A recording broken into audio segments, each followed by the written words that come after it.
बोलते हैं ना संघर्ष से ना मुश्किलें तो क्या मजा है जीने में, कि ना संघर्ष से ना मुश्किलें तो क्या मजा है जीने में। आंधी तूफान भी थम जाएगा मेरे दोस्त, कि आंधी तूफान भी थम जाएगा मेरे दोस्त जब लक्ष्य बना हो सीने में।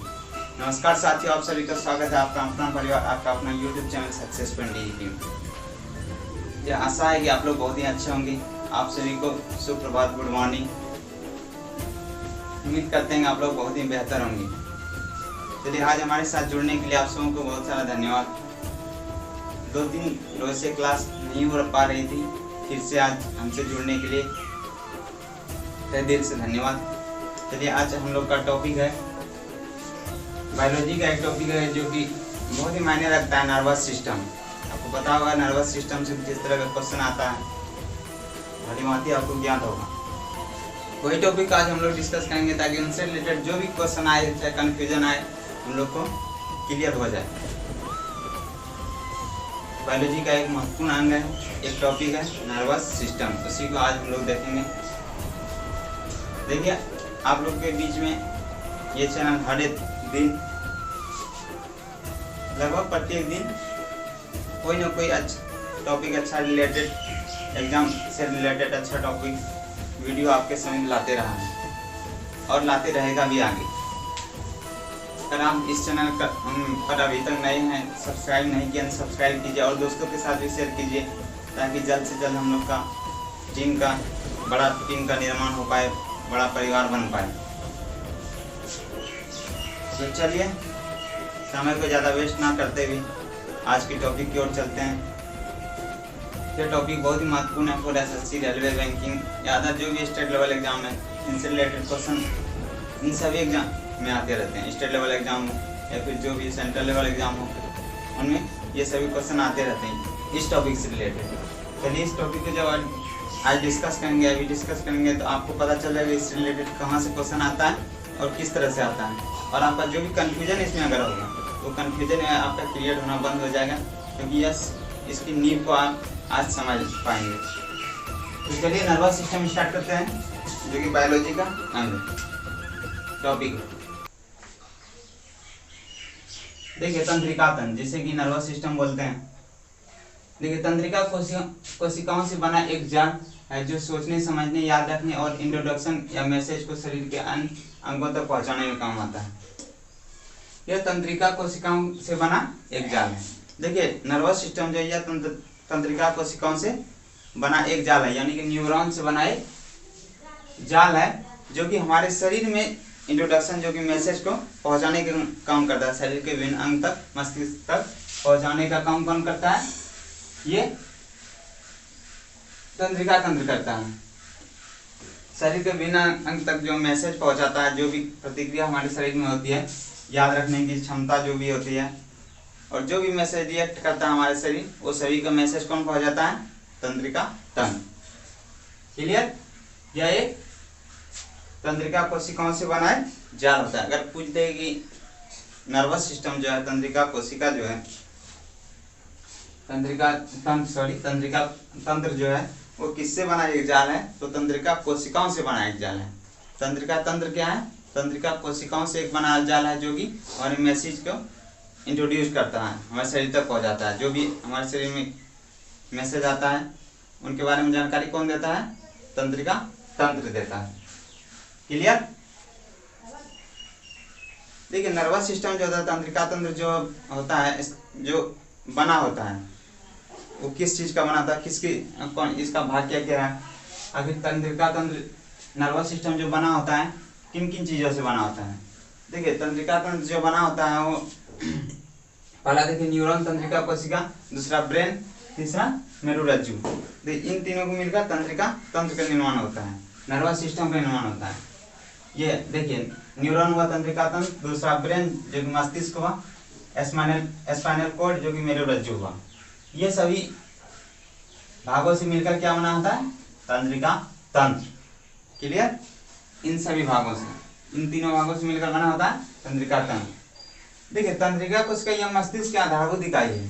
तंत्रिका कोशिका जो होती है, जिसके बारे में इसके रिलेट आप सुन रहे कभी से, तंत्रिका कोशिका का जाल होता है। ये तंत्रिका कोशिका जो होता है, ये मस्तिष्क की एक आधारभूत इकाई है, मतलब अनोखी इकाई है। इसका काम मस्तिष्क को सूचना प्रदान करना होता है। देखिए तंत्रिका कोशिका जो काम होता है मस्तिष्क को सूचना प्रदान करना। हमारे शरीर में जो कोई किसी प्रकार की जो घटना घटती है हमारे शरीर में या हमारे साथ जो भी घटना घटती है वो मस्तिष्क कौन पहुंच जाता है, तंत्रिका कोशिका पहुंच जाता है। ये क्या होता है, आधारभूत संरचना है। क्या है, आधारभूत संरचना है मस्तिष्क की, जो हमारे शरीर को सूचना प्रदान करता है। चाहे हमारे शरीर में जो भी घटना होती है या हमारे साथ जो भी घटना होती है उसके बारे में जानकारी कौन देता है, तंत्रिका कोशिका देता है। क्लियर, ठीक है। तंत्रिका कोशिका जो आपको ये भी सुने होंगे, तंत्रिका कोशिका मानव की सबसे बड़ी कोशिका होती है। क्लियर, मानव की सबसे बड़ी कोशिका जो होती है तंत्रिका कोशिका ही होती है। आप लोग पहले भी 9th 10th में सुने होंगे जरूर कि मानव की सबसे बड़ी कोशिका होती है तंत्रिका कोशिका, जिसकी लंबाई जो होती है 90 सेंटीमीटर लगभग होती है। कितना, 90 सेंटीमीटर होती है किसकी लंबाई, तंत्रिका कोशिका की लंबाई। देखिए यहाँ पर है तंत्रिका कोशिका मानव की सबसे बड़ी कोशिका है, इनकी लंबाई लगभग 90 सेंटीमीटर होती है। ये तो था तंत्रिका कोशिका। चलिए आप इसका महत्वपूर्ण और एक भाग और एक चीज से बना होता है मस्तिष्क से। चलिए मस्तिष्क के बारे में हम लोग जानते हैं। ये तो तंत्रिका कोशिका के बारे में हम लोग जान लिए, जो कि मनुष्य की सबसे लंबी कोशिका होती है और इसकी लंबाई 90 सेंटीमीटर लगभग होती है। और आप जानते हैं मस्तिष्क के बारे में, जो कि मस्तिष्क का कई पार्ट भी है, उसको आज हम लोग डिस्कस करें ताकि उनसे रिलेटेड जो भी क्वेश्चन आए आपका कंफ्यूजन क्रिएट ना हो। देखिए अगला क्या है, मस्तिष्क, जिसे कि ब्रेन बोलते हैं। इसका इंग्लिश होता है ब्रेन। यह 3 भागों में बटा होता है। कितने भागों में, ब्रेन जो होता है हमारे शरीर का जो ब्रेन होता है, हमारे बॉडी का जो ब्रेन पार्ट होता है वो 3 भागों में बटा होता है। पहला अग्र मस्तिष्क, मध्य मस्तिष्क और पश्चिम मस्तिष्क। अग्र मस्तिष्क, मध्य मस्तिष्क और पश्चिम मस्तिष्क, इन 3 भागों में बटा होता है कौन, ब्रेन। लेकिन इनके भी और कुछ भाग हैं, जैसे अग्र मस्तिष्क इनके भी भाग है, पश्चिम मस्तिष्क को इनके भी भाग है, मध्य मस्तिष्क को और इनके भी भाग है। चलिए अग्र मस्तिष्क के बारे में हम लोग जानते हैं। अग्र मस्तिष्क में कौन कौन टाइप आता है, क्या आता है, इसका काम क्या क्या होता है, ये सभी के बारे में जानकारी लेते हैं। चलिए अग्र मस्तिष्क में जो आता है, देखिए ध्यान इधर देखिएगा आप लोग। अग्र मस्तिष्क जो होता है इसका एक भाग है प्रमस्तिष्क, जिसे कि सेरिबेलम में सेरिब्रम, आप लोग सुने होंगे सेरिब्रम, जो कि अग्र मस्तिष्क का एक भाग है। सेरिब्रम, दूसरा है थैलेमस, तीसरा है हाइपोथैलेमस। पहला सेरिब्रम, दूसरा थैलेमस, तीसरा हाइपोथैलेमस, जो कि अग्र मस्तिष्क का भाग है। किनका, अग्र मस्तिष्क का भाग कौन है, प्रमस्तिष्क, थैलेमस, हाइपोथैलेमस, इन सभी अग्र मस्तिष्क का एक 3 भाग है। क्लियर, तो चलिए जानते हैं इसके बारे में, ये काम क्या क्या करता है। सॉरी, पहले इसके मध्य मस्तिष्क के बारे में जान लेते हैं, इनका क्या भाग है। इसका महत्वपूर्ण भाग है, देखिए कॉर्पोरा क्वाड्रोजेमिया। देखिए मध्य मस्तिष्क का जो मुख्य भाग है कॉर्पोरा क्वाड्रोजेमिया, कॉर्पोरा क्वाड्रोजेमिया किसका भाग है, मध्य मस्तिष्क का। और एक है पश्चिम मस्तिष्क, इसका भाग देखिएगा सेरिबेलम मेडुला ऑब्लोंगेटा। इसका क्या है, पश्चिम मस्तिष्क का सेरिबेलम एक भाग है, दूसरा है मेडुला ऑब्लोंगेटा। क्लियर, देखिए चलिए अब जानते हैं कि अग्र मस्तिष्क का जो सेरिबेलम भाग है इसका क्या क्या काम होता है, ये क्या होता है, इसके बारे में जानते हैं। देखिए सेरिबेलम जो होता है हमारे मस्तिष्क का सबसे बड़ा भाग होता है। अगर क्वेश्चन आता है कि हमारे मस्तिष्क का सबसे बड़ा भाग कौन सा होता है, तो क्या होता है, सेरिबेलम होता है। क्या होता है, सेरिबेलम। सेरिबेलम यह मस्तिष्क का सबसे बड़ा भाग होता है ना। यह बुद्धि चतुराई का केंद्र सेरिब्रम होता है। देखिए यह सेरिब्रम जो होता है यह बुद्धि और चतुराई का केंद्र होता है। क्या होता है, बुद्धि और चतुराई का केंद्र क्या होता है, सेरिब्रम होता है। आप लोग सुने होंगे कोई भी व्यक्ति क्या होता है, चतुर होता है, बोलता है कि ये तो साला ज्यादा चतुर है, तो उसका कौन ये रिफ्लेक्ट करता है, सेरिब्रम। सेरिब्रम क्या करता है, बुद्धि और चतुराई का केंद्र कौन होता है, सेरिब्रम होता है। इसका मतलब सेरिब्रम उसका फास्ट काम करता होगा या तो फिर उसका ज्यादा होगा। सेरिब्रम बुद्धि और चतुराई का केंद्र माना जाता है। क्लियर, और जो भी एक्टिविटी होती है हमारे शरीर में उसको भी नियंत्रित कौन करता है, सेरिब्रम ही करता है। और बोलना हो गया, इसको ये सबको भी नियंत्रित करता है। बोलना हो गया, सूंघना हो गया, प्रेम हो गया, भय हो गया, डर हो गया, ये और किसी भी चीज को समझना हो गया, ये सबको कौन करता है, सेरिब्रम ही रिलेट करता है। जैसे हो गया सूंघना, बोलना, प्रेम, भय, ये सभी को कौन करता है? सेरिब्रम ही रिलेट करता है ये सभी कार्यों को। क्लियर? देखिए यह पहले तो ध्यान रखिए, यह बुद्धि और चतुराई का केंद्र होता है, और यह बोलना, सूंघना, भय, डर, ये सभी को कौन रिलेट करता है? सेरिब्रम। ये सभी क्रियाएं कहाँ पर होती है? सेरिब्रम के द्वारा होती है। और ये सेरिब्रम क्या होता है? हमारे शरीर का, हमारे मस्तिष्क का सबसे बड़ा अंग क्या होता है? सेरिब्रम होता है। सेरिब्रम ये मस्तिष्क का सबसे बड़ा अंग होता है। क्लियर? ये तो सेरिब्रम था जो कि अग्र मस्तिष्क का एक भाग था। और दूसरा भाग क्या है? थैलेमस। देखिए दूसरा भाग क्या है? थैलेमस। चलिए जानते हैं थैलेमस के बारे में। मस्तिष्क का यह भाग दर्द, ठंडा या गर्म को पहचानने में कार्य होता है। ये थैलेमस जो होता है यह मस्तिष्क का ऐसा भाग है जो कि गर्म, ठंडा, उसको पहचानने में कौन आता है? थैलेमस आता है। मतलब थैलेमस मस्तिष्क का वह भाग है जिसके जो कि गर्म, ठंडा ये सब पहचान कराता है। कौन? थैलेमस कराता है। ठीक है, अगर क्वेश्चन आता है मस्तिष्क का वह कौन सा भाग है जो दर्द, ठंडा, गर्मी ये सभी को पहचान में आता है, तो कौन है? थैलेमस है। थैलेमस। क्लियर? इनसे रिलेटेड अगर क्वेश्चन आता है तो बन जाएगा, जो कि दर्द को भी पहचानने में मदद आता है। अगला क्या है? ये तो दो था। अगला क्या है? हाइपोथैलेमस। हाइपोथैलेमस का नाम आप लोग भली भांति सुने होंगे। हाइपोथैलेमस से एक मूवी भी है जो कि अमिताभ बच्चन और तब्बू की है। अगर आप लोग नहीं देखें देखिएगा, देखिए उसमें हाइपोथैलेमस के बारे में जिक्र किया गया है। इसके बारे में? हाइपोथैलेमस के बारे में। देखिए हाइपोथैलेमस यह अंतःस्रावी ग्रंथियों से निकलने वाले हार्मोन पर नियंत्रित करता है। देखिए यह हाइपोथैलेमस जो है यह अंतःस्रावी ग्रंथियों से निकलने वाले हार्मोन को जो है वो नियंत्रित करता है। कौन? हाइपोथैलेमस। अगर क्वेश्चन आता है हाइपोथैलेमस जो है, क्वेश्चन ये आता है कि अंतःस्रावी ग्रंथियों से निकलने वाले हार्मोन को नियंत्रित कौन करता है? तो हाइपोथैलेमस करता है। और इसका कार्य सुनिएगा, ये भूख, प्यास, ताप ये सभी का नियंत्रण कौन करता है? मस्तिष्क को सूचना कौन प्रदान करता है? यही करता है हाइपोथैलेमस। देखिए भूख, प्यास, ताप का नियंत्रण मस्तिष्क के इसी भाग में होता है। देखिए ये सभी जो भूख लगता है, प्यास लगता है और ताप का जो नियंत्रण होता है, ये सभी क्रियाएं कहाँ पर होती है? हाइपोथैलेमस में ही होती है। भूख लगना, प्यास लगना या शरीर के जो कि तापमान से रिलेटेड क्रियाएं, ये सभी हाइपोथैलेमस में के अंतर्गत आती है। ये तो था अग्र मस्तिष्क का भाग जिसको कि आप लोग समझ लिए। हाइपोथैलेमस रिलेटेड उस मूवी को नहीं देखने, हो सकता है अगर समय मिले जरूर देखिएगा। अमिताभ बच्चन के सर्च मार लीजिएगा, अमिताभ बच्चन और तब्बू की जब आप सर्च मारिएगा तो आ जाएगा वो, उसमें बुढ़ा करके है अमिताभ बच्चन। अगला है मध्य मस्तिष्क। अग्र मस्तिष्क हम लोग पढ़ लिए, अगला है मध्य मस्तिष्क। चलिए जानते हैं मिड ब्रेन, उसको जानते हैं। चलिए मध्य मस्तिष्क जो है कॉर्पोरा क्वाड्रिजेमिया।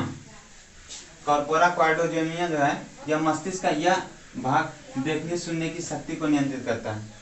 कॉर्पोरा क्वाड्रिजेमिया जो है यह मस्तिष्क का यह भाग है, वह भाग है जो सुनने की शक्ति या देखने की शक्ति प्रदान करता है। देखने और सुनने की शक्ति कौन प्रदान करता है? अगर मध्य मस्तिष्क का एक भाग है कॉर्पोरा क्वाड्रिजेमिया, जो कि हमारे शरीर को देखने और सुनने की शक्ति प्रदान करता है। देखने और सुनने की शक्ति कौन प्रदान करता है? मध्य मस्तिष्क का एक भाग है जो कि कॉर्पोरा क्वाड्रिजेमिया है। क्लियर? कॉर्पोरा क्वाड्रिजेमिया का काम क्या है? यह सुनने और देखने की शक्ति प्रदान करता है। देखने की, सुनने की शक्ति को नियंत्रित करता है। नियंत्रित कौन करता है? यही करता है कॉर्पोरा क्वाड्रिजेमिया, जो कि सुनने और देखने की शक्ति को नियंत्रित करता है। क्लियर? अगला है, ये तो मध्य मस्तिष्क था। अगला है पश्चिम मस्तिष्क। देखिए पश्चिम मस्तिष्क का क्या कार्य है? देखिए पश्चिम मस्तिष्क के कौन कौन भाग है? ये यहाँ पर तो दो भाग बताए थे आपको जो कि महत्वपूर्ण है। एक है सेरिबेलम, दूसरा मेडुला ऑब्लोंगेटा। एक है सेरिबेलम, दूसरा मेडुला ऑब्लोंगेटा। देखिए सेरिबेलम जो है यह इनका मुख्य कार्य शरीर का संतुलन बनाए रखना होता है। कि सेरिबेलम का आप लोग ना, एक है सेरिब्रम, ध्यान रखिएगा इधर है, यहाँ पर एक सेरिब्रम जो कि चतुराई सब में काम आता है, चतुराई के को नियंत्रित करता है।